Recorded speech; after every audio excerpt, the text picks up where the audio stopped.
This is the first poem of your book Beehive. We have already done this poem. ये poem हम पहले कर चुके हैं. Today I am going to tell you its figure of speech and rhyme scheme. इस पूरे poem में 1 2 3 4 paragraphs हैं और चारों पैराग्राफ्स का हम फिगर ऑफ स्पीच और राइम स्कीम करेंगे. तो अब फर्स्ट पैराग्राफ देखो जो है टू, जो कि पोएम तो हम पहले ही पढ़ चुके हैं. 2 रोड्स हैं यहाँ पे. मैंने आपको पोएम जब पढ़ाई थी तो बताया था जो रोड्स है वो क्या सिंबलाइज करती है, चॉइसेस, अपॉर्चुनिटीज, चैलेंजेस. तो यहाँ पर सिम्बॉलिज्म हो गया जो कि मैंने आपको बताई थी गाली जब सारी फिगर ऑफ स्पीच पढ़ाई थी. तो यहाँ पे जो रोड है, रोड के लिए पहला जो हम यूज़ करेंगे figure of speech that will be symbolism. और देखो रोड्स को क्या कह रहे हैं, डिवर्ज हो रही हैं, मुड़ रही हैं, एक पर्सन की तरह उनको मुड़ता हुआ दिखा रहे हैं. तो इसलिए यहाँ पर पर्सोनिफिकेशन भी है, ठीक है, और सॉरी मेटाफर भी है. और इस मेटाफर क्योंकि रोड्स को हमने रूपक बनाया है, और पर्सोनिफिकेशन भी है और मेटाफर भी है क्योंकि रोड्स को हमने किसका रूपक बोला है, चॉइसेस का. तो मीन्स इसको सिंबलाइज भी बोल सकते हैं, इसको रूप भी बोल सकते हैं. तो इसमें दोनों वर्ड हो जाते हैं, मैक्सिमम टाइम ही होता है सिंबॉलिज्म और मेटाफर दोनों इकट्ठे यूज़ हो जाते हैं. और रोड्स को मुड़ता हुआ दिखाया गया है इसलिए यहाँ पे पर्सोनिफिकेशन भी है जो कि हमने नहीं लिखा यहाँ पर, इसको भी ऐड कर लेना पर्सोनिफिकेशन.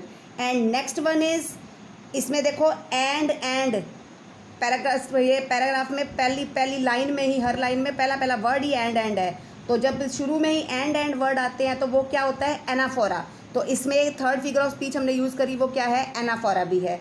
एंड एक इसमें आप ध्यान से देखोगे यहाँ पर कोई फुल स्टॉप नहीं है, कोई कॉमा नहीं है, कोई मतलब कोई पंक्चुएशन मार्क नहीं है. तो बताया था आपको जब 2-3 लाइनें इकट्ठी चले और उनमें कोई पंक्चुएशन मार्क ना हो, and this is called the enjambment. तो इसमें एंजैम्पमेंट भी है. Now we will do the rhyme scheme.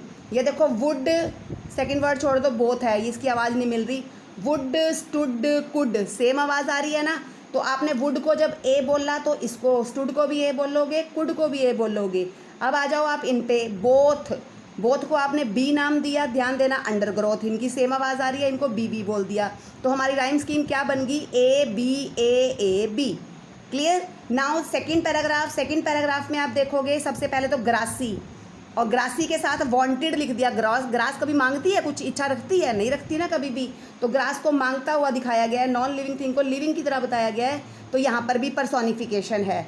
और सिमिलरली वांटेड वियर में पहला अक्षर डब्ल्यू सेम आ रहा है, इसको बोलते हैं एलिट्रेशन. और इसकी भी राइम स्कीम देखो अब. और इसमें भी देखो यहाँ पे भी एलिट्रेशन ही है, टी, यहाँ भी टी, यहाँ भी टी, यहाँ भी टी. पहला वर्ड कॉन्सोनेंट सबका सेम आ रहा है, alliteration. And last one is हम करेंगे राइम स्कीम. देखो फेयर, वेयर, देयर, सेम आवाज़ है, तीनों को हमने ए नाम दिया. फिर यहाँ पर जो क्लेम और लास्ट का सेम, दोनों सेम आवाज़ में आ रहे हैं, इनको हमने बी नाम दिया, जिनको हम रिदम भी बोलते हैं. तो ये राइम स्कीम क्या बन गई, A B.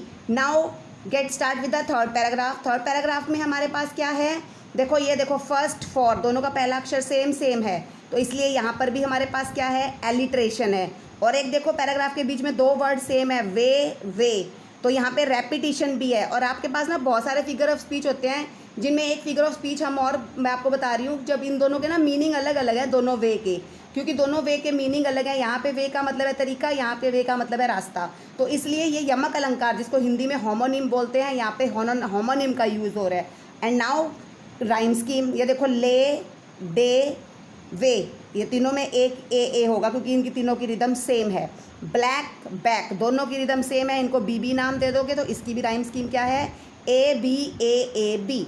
And now come to the last paragraph में देखो आपके पास एजिज एंड एजिज, सेम वही वर्ड है, एजिज एंड एजिज. यहाँ पे भी रेपिटिशन है क्योंकि 2 वर्ड, एक ही वर्ड 2 बार रिपीट हो रहा है. लेकिन यहाँ पे होमोनिम की बात नहीं होगी. क्यों, क्योंकि होमोनिम में क्या होता है, दोनों का अलग मीनिंग होना चाहिए. लेकिन यहाँ पे एजिज एंड का मतलब तो युगों तक, दोनों वर्ड सेम ही है, इसलिए यहाँ होमोनिम नहीं होगा. And now come to the last rhyme scheme. और राइम स्कीम देखेंगे तो हमारे पास क्या है, साए, ठीक है, और इसके बाद हमारे पास ये है आए. तो इन दोनों की आवाज़ क्या है, ए सेम है क्योंकि. और बाय भी नहीं में आ रहा है, साए, आए, बाय, सेम रिदम है, इसलिए इनको हमने ए बोला. हैंस डिफरेंस, सेम रिदम है, इनको बी. तो इसकी भी राइम स्कीम क्या होगी, ए बी.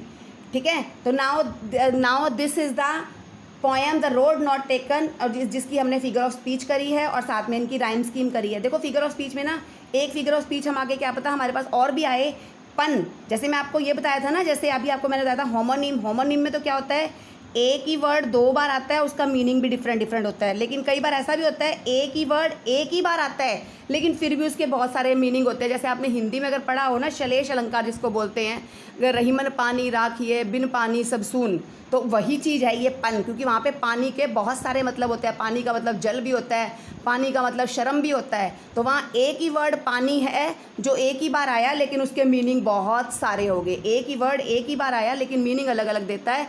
तो उसको हिंदी में शलेश अलंकार बोलते हैं और इंग्लिश में पन, जो फिलहाल आपकी इस पोएम के अंदर तो नहीं आया कहीं पे भी, लेकिन आगे आपको इसका भी साथ में ध्यान रखना है। Thank you.